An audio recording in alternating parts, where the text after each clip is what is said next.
أعوذ بالله من الشيطان الرجيم بسم الله الرحمن الرحيم رب اشرح لي صدري ويسر لي أمري واحلل عقدة من لساني يفقهوا قولي سورة الاخلاص آیت نمبر 1 سے قل هو اللہ احد اللہ الصمد لم یلد ولم یولد ولم یکن له کفوا احد۔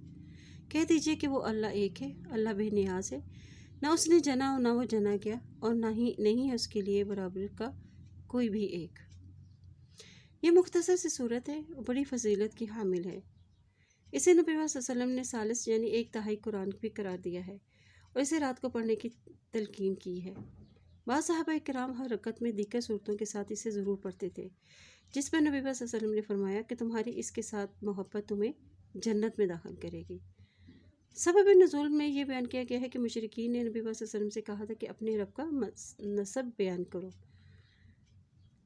قل هو اللہ احد اللہ الصمد، یعنی کہہ دیجئے کہ اللہ ایک ہے، وہ بے نیاز ہے، یعنی سب اس کے محتاج ہیں، وہ کسی کا محتاج نہیں، وہ یکتا اور لاسانی ہے، کھانے پینے سے بے نیاز ہے، سونے سے بے نیاز ہے، اور اسے کسی سہارے کی کوئی ضرورت نہیں۔ لم یلد ولم یولد، یعنی نہ اس کی کوئی اولاد ہے اور نہ ہی وہ کسی کی اولاد ہے۔ ولم یکن لہ کفوا احد، یعنی اس کی ذات، صفات، افعال میں کوئی بھی اس جیسی طاقت اور قدرت نہیں رکھتا۔ حدیث قدسیہ میں ہے کہ اللہ تعالیٰ فرماتے ہیں کہ انسان مجھے گالی دیتا ہے، یعنی میرے ساتھ اولاد ثابت کرتا ہے، حالانکہ میں ایک ہوں، بے نیاز ہوں، میں نے کسی کو نہ جنا اور نہ ہی میں کسی سے پیدا ہوا ہوں اور نہ ہی میرا کوئی ہمسر ہے۔